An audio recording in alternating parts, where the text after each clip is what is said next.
Nah, ini kita lihat berita siang ini diturunkan hari ini 2 Agustus 2025. Nah, ini tukang blokir rekening nasabah. Nah, ini orangnya nih. Nah, ini sangat-sangat ini kan. Sangat-sangat meresahkan. Nah, ngeri. Sempat dihebohkan pemblokiran 31 juta rekening nasabah oleh PPATK. Ngeri terasa mau pecah. Nah, kalau rekening para pemain judi, oke lah, kita malah senang.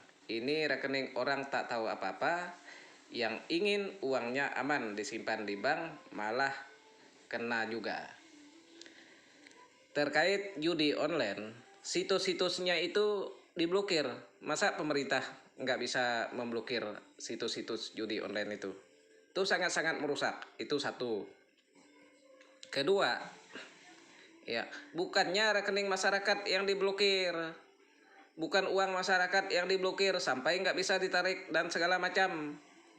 Kan yang dikeluhkan masyarakat Indonesia ini, rakyat Indonesia, termasuk kami-kami ini, netizen Indonesia ini. Nah, rekening-rekening bandar judi itulah yang diblokir. Misalnya kayak gini kan, misalnya si A ini sebagai rakyat, si A ini bermain judi ke si B. Nah, jadi si A transfer ke si B misalnya. Ya, bukan rekening si A, bukan rakyat yang disalahkan. Seharusnya rekening bandar itu yang diblokir supaya uangnya tidak bisa masuk ke bandar. Nah, itu baru betul. Ini malah rekening-rekening rakyat yang diganggu. Rekening-rekening rakyat yang terusik. Ya, malah juga rakyat yang tidak tahu apa-apa. Ini sangat-sangat bahaya. Kalau ada pihak-pihak lain, pemerintah yang bisa mengakses data pribadi masyarakat. Sangat-sangat bahaya. Karena data pribadi ini adalah salah satu ya rekening sebagai akun bank kita sebagai nasabah. Jadi kami menilai PPATK ini sudah terlalu berlebihan yang bukan kewenangannya. Rekening yang diblokir ya setahu kami, rekening yang diduga atau bermasalah seperti pencucian uang dan pelanggar tindak pidana lainnya. Nah, kalau masih diduga tindak pidana juga belum bisa itu diblokir, kecuali ya sudah menjadi tersangka. Misalnya pelakunya sudah menjadi tersangka, barulah rekening itu bisa diblokir. Kan? Kalau belum jadi tersangka, kok memblokir hak orang? Belum tahu orang itu bersalah atau tidak. Nah, kan ini. Kita lihat ini. Untung Pak Prabowo, Bapak Presiden cepat turun tangan. Minta pemblokiran itu dibatalkan. Lalu siapa?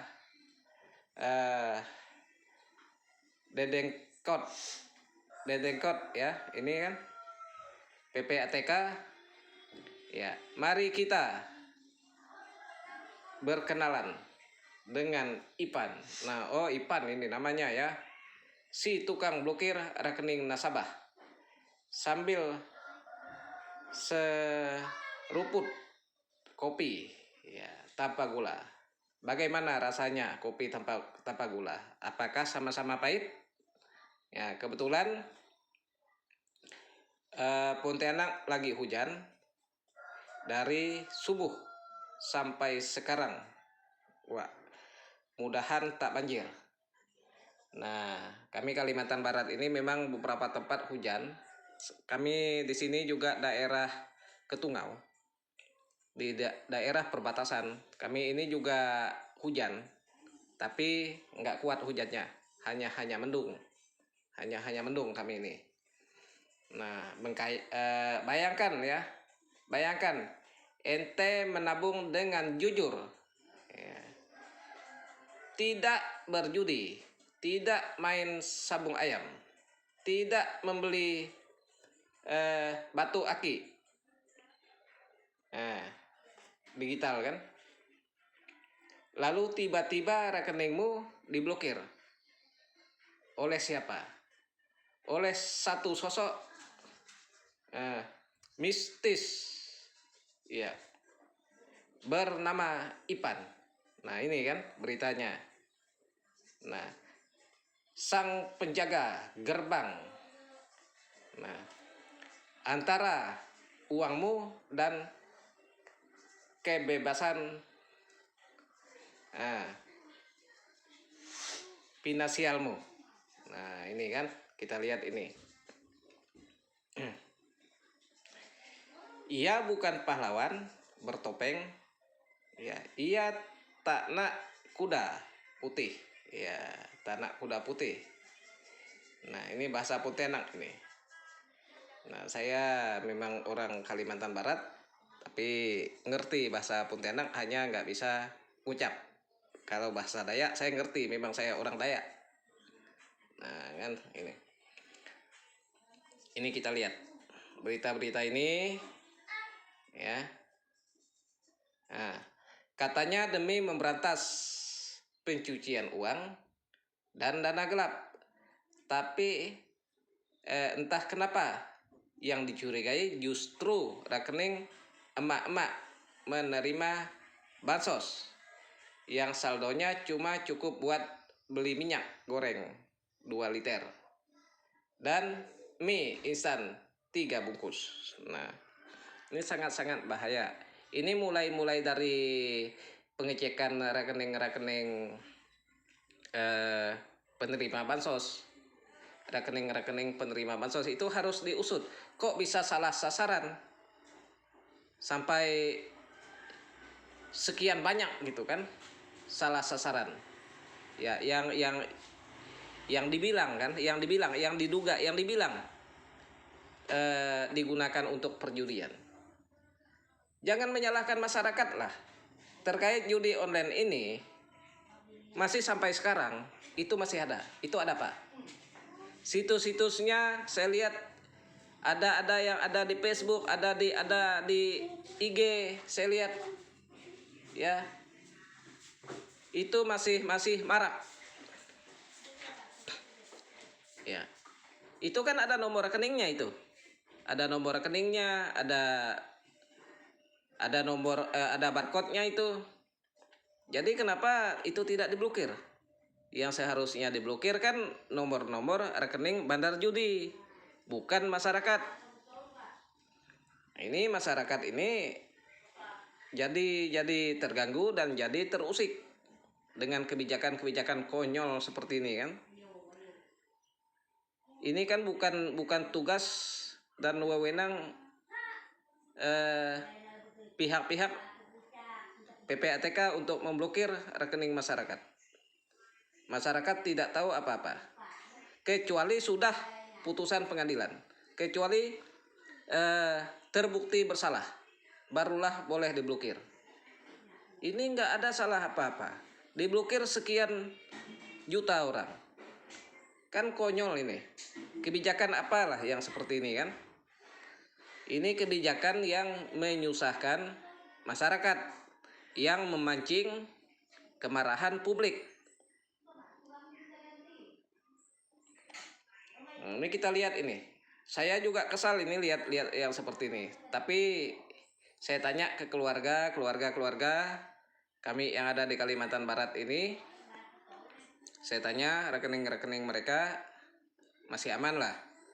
Saya tanya kakak, adik, dan keluarga yang lain, teman, sahabat, kerabat, ya aman lah kan rekeningnya. Ini sangat-sangat bahaya kalau rekening kita, uang kita bisa dipantau-pantau seperti itu kan. Yang menjadi privasi rakyat dipantau-pantau seperti itu. Misalnya tabungan buat anak sekolah, uang masuk terus kan, ya dari anak sekolah, misalnya dia dari SD ditabungkan sampai SMP, ditabungkan sampai SMA, ditabungkan dana untuk cadangan untuk biaya pendidikan anak, lalu tiba-tiba diblokir kan, menyebabkan orang itu marah. Jadi kalau di wilayah kearifan lokal kami orang Dayak, yang perbuatan-perbuatan yang semacam ini bisa kami hukum adat seberat-beratnya. Bisa kami hukum adat seberat-beratnya dan bisa kami tuntut secara hukum positif. Ini tidak boleh loh. Ini sudah melebihi kewenangan hakim. Gitu kan? Udah melebihi kewenangan hakim. Jangan merasa punya kuasa. Kuasa itu ada tugas-tugas yang diemban, tugas-tugas yang berkaitan dengan PPATK ini tadi. PPATK tidak bisa memblokir secara sepihak seperti itu. Apalagi orang yang tidak terbukti pelanggaran hukum. Nah ini kita lihat ini berita-berita kekesalan teman-teman. Nah, saya rasa cukup ini yang disampaikan terkait pemblokiran rekening. Jadi jangan main selodok seperti itu. Kami marah ini kalau main selodok seperti itu. Kepada pihak bank juga harus bertanggung jawab atas nasabah. Nasabah itu nyimpan uang ke bank, bukan nyimpan uang ke PPATK. Iya. Bukan nyimpan uang ke PPATK, tapi nyimpan uang ke bank. Ya, seperti contoh, orang nyimpan duit ke saya, tapi tiba-tiba orang lain yang memblokir akses duit orang itu ke saya. Saya harus bertanggung jawab dong. Saya tetap mengeluarkan duit di saat orang itu perlu. Kan pihak lain yang memblokir kan, pihak lain. Nah ini ada apa ini antara bank dengan PPATK ini? Setiap nasabah itu sudah jelas perlindungannya.